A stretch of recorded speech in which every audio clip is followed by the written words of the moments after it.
महर्षि दयानंद सरस्वती जी ने अमृत ग्रंथ सत्यार्थ प्रकाश की रचना की है और इस सत्यार्थ प्रकाश के तीसरे समोल्लास में हम सभी पठन पाठन विषय अभी पढ़ रहे हैं। पिछले दिनों बताया गया था कि यदि हम सभी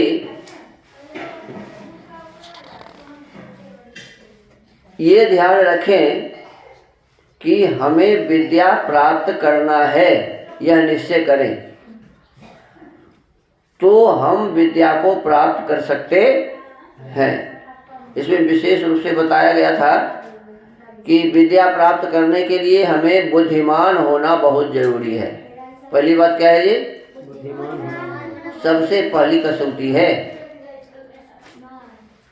यदि हम बुद्धिमान नहीं हैं तो हमें विद्या की प्राप्ति नहीं हो सकती, क्योंकि ये बुद्धि वाली चीज ही है। यदि बुद्धि विवेक हमारे पास नहीं है तो हमें विद्या की प्राप्ति नहीं होगी। तो सबसे पहले क्या करना चाहिए जी?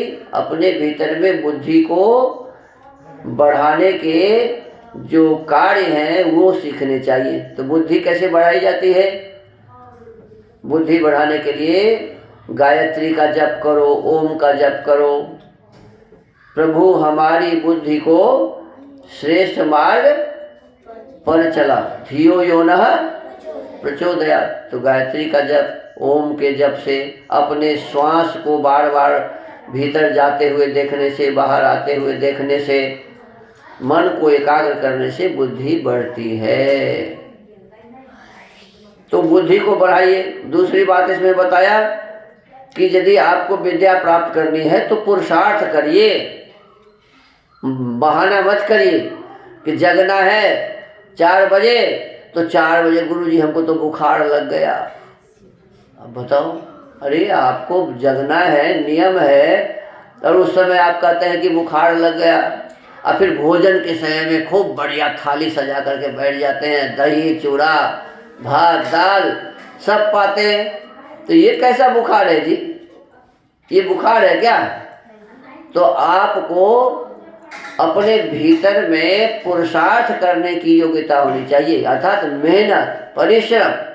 मेहनत परिश्रम करेंगे तो आप विद्या प्राप्त कर सकते हैं। 2 बातें हुई। पहली बात क्या हुई? आपकी बुद्धि सही होनी चाहिए। पहली बात क्या हुई जी? बोलिए तो कम से कम। सबसे पहले कसौटी क्या है? हमारी बुद्धि ठीक होनी चाहिए, सही होनी चाहिए, शुद्ध होनी चाहिए, पवित्र होनी चाहिए। और दूसरी बात क्या बताया? पुरुषार्थ करना चाहिए, अर्थात मेहनत करना। बिना मेहनत के, बिना परिश्रम के विद्या, कितना सुंदर बुद्धि हो, लेकिन पढ़ेगा ही नहीं तो कहाँ से आएगा? आएगा क्या? एक बात कर बोलो, डकैत और चोर जो चोरी डकैती करके ले जाता है तो उसमें बुद्धि खर्चा है कि नहीं?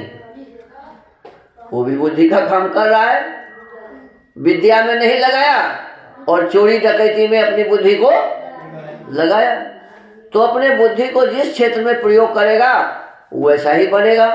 तो बुद्धि से व्यक्ति चोर भी बन जाता है, बुद्धि से व्यक्ति डकैत भी बन जाता है। तो इसमें इसीलिए कहा कि बुद्धि हमारे पास हो और उस बुद्धि को ठीक से विद्या प्राप्त करने के लिए बुद्धि में माने स्थान देने के लिए उस विद्या को हमें पुरुषार्थ करना चाहिए। और तीसरी बात कहा कि कपट न हो, निष्कपटी हो। अब गुरुजी कहते हैं कुछ और आपके मन में है कुछ कि गुरुजी को तो ऐसे ठगना है ना? तो ऐसे ठगने वाली बुद्धि यदि आपकी रहेगी ना, छल और कपट की बुद्धि रहेगी, तो भी विद्या होने वाली नहीं है। हम पढ़ा रहे हैं और आप इधर उधर देख रहे हैं, तो ये क्या हुआ जी? छली कपटी वाली बुद्धि हुई, व्यर्थ की बुद्धि है आपकी।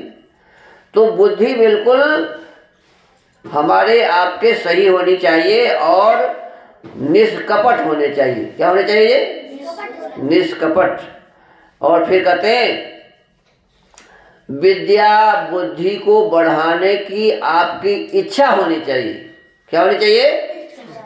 हमारी बुद्धि सही हो, हमें विद्या प्राप्त हो, हम मेहनत करें तो इसके लिए आपके भीतर में उत्साह होना चाहिए। आपके भीतर में नहीं होगा तो डंडे से कुछ देर आप काम करेंगे, डर से कुछ देर काम करेंगे, और जैसे ही डर खत्म तो पढ़ाई भी खत्म। तो डर से जो काम करते हैं वह व्यक्ति भी आगे बढ़ने में पीछे रह जाते हैं, नहीं बढ़ पाते। तो हमको आपको विशेष रूप से विद्या को बढ़ाने के लिए क्या करना पड़ेगा? अपने भीतर में इच्छा बढ़ानी पड़ेगी, चाह उत्पन्न करना पड़ेगा कि मुझे तो बड़ा आदमी बनना है, मुझे तो महान बनना है। छोटे छोटे बच्चे ही सपने जब देखते हैं कि मुझे प्रधानमंत्री बनना है, मुझे राष्ट्रपति बनना है, मुझे कलेक्टर बनना है, मुझे एसपी बनना है, जो बड़े बड़े लोग होते हैं ऐसा मुझे बनना है, ये जब आप सपना देखेंगे तभी आने वाले समय में कभी वो बनेंगे। और उसके लिए क्या करेंगे जी? पुरुषार्थ। क्या करेंगे? पुरुषार्थ। बिना पुरुषार्थ का कुछ भी नहीं होगा।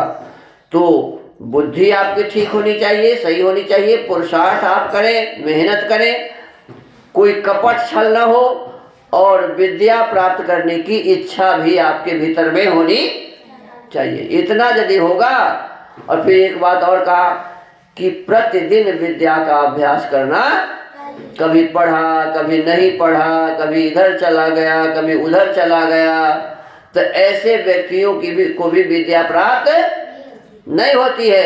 तो विद्या प्राप्त करने के लिए हमारे आपके भीतर में एक ये भी नियम होना चाहिए कि प्रतिदिन नियम से हम पढ़ाई करेंगे। समझ में आया कि नहीं? समझ में आया?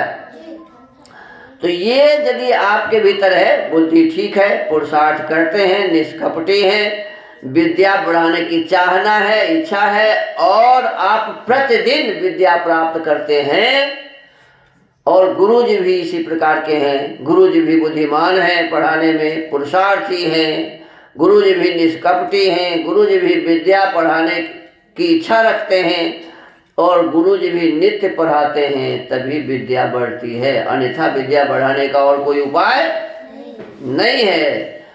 इस प्रकार से पढ़ने पर 3 वर्ष में हम वैयाकरण बन सकते हैं, माने व्याकरण के जो विद्वान होते हैं वो हम बन सकते। देखो 3 वर्ष में हम पूरे व्याकरण के विद्वान बन सकते हैं। और इसके बाद अब कहा कि विद्वान बनने के बाद जब हम व्याकरण हो गए, व्याकरण जानने लगे, तो व्याकरण जानने के पश्चात फिर वैदिक और लौकिक शब्दों का हम व्यवहार कैसे होता है संसार में, इसको भी ठीक से जानेंगे। व्याकरण से पुनः अन्य शास्त्रों को भी शीघ्र सहज में पढ़ा सकते हैं। जैसे 6 वेद के अंग हैं, 6 वेद के उपांग हैं, 4 वेद के ब्राह्मण ग्रंथ हैं, 4 वेद के उपवेद हैं, तो ये सभी संस्कृत में है। तो व्याकरण आप जब समझ जाएंगे ना, तो व्याकरण पढ़ने वाला, जान जाने वाला इन विद्याओं को, इन ग्रंथों को साधारण ढंग से पढ़ सकता है। रामायण, वाल्मीकि रामायण भी संस्कृत में है। जितने भी प्राचीन ग्रंथ हैं सभी किस में है जी?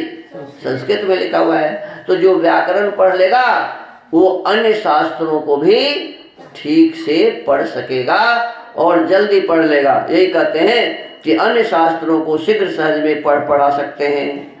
किंतु जैसा बड़ा परिश्रम व्याकरण में होता है, व्याकरण को याद करने में, व्याकरण को अपने जीवन में उतारने में बहुत बड़ा परिश्रम होता है। 3 वर्ष तक घोर तपस्या करनी होती है, तब लोग व्याकरण सीखते हैं। तो जितना परिश्रम व्याकरण में होता है वैसा श्रम अन्य शास्त्रों में करना नहीं पड़ता। दूसरे शास्त्रों में इतना मेहनत नहीं करना पड़ेगा। और जितना बोध इनके पढ़ने से 3 वर्षों में होता है, उतना बोध कुग्रंथ किसको कहते हैं? नाम सुन लीजिए। कुग्रंथ अर्थात सारस्वत, ये भी व्याकरण का ही किताब है, लेकिन कुग्रंथ है। चंद्रिका, कौमुदी, मनोरमा आदि के पढ़ने से 50 वर्षों में भी नहीं हो सकता। माने 3 वर्ष में जितनी विद्या होगी, प्रथमावृत्ति, काशिकावृत्ति, महाभाष्य के पढ़ने से, उतनी विद्या 50 वर्ष में भी सारस्वत, चंद्रिका, कौमुदी, मनोरमा आदि के पढ़ने से नहीं होगा, नहीं हो सकता। क्योंकि जो महाशय महर्षि लोगों ने सहजता से महान विषय अपने ग्रंथों में प्रकाशित किया है, वैसा इन क्षुद्राशय मनुष्यों के कल्पित ग्रंथों में क्यों कर हो सकता है। तो हमको आपको विशेष रूप से इस व्याकरण को समझदारी से पढ़ना चाहिए, मेहनत और परिश्रम पूर्वक पढ़ना चाहिए। तो आज के इस सत्यार्थ प्रकाश के स्वाध्याय के क्रम को यही विराम देते हैं। ओम।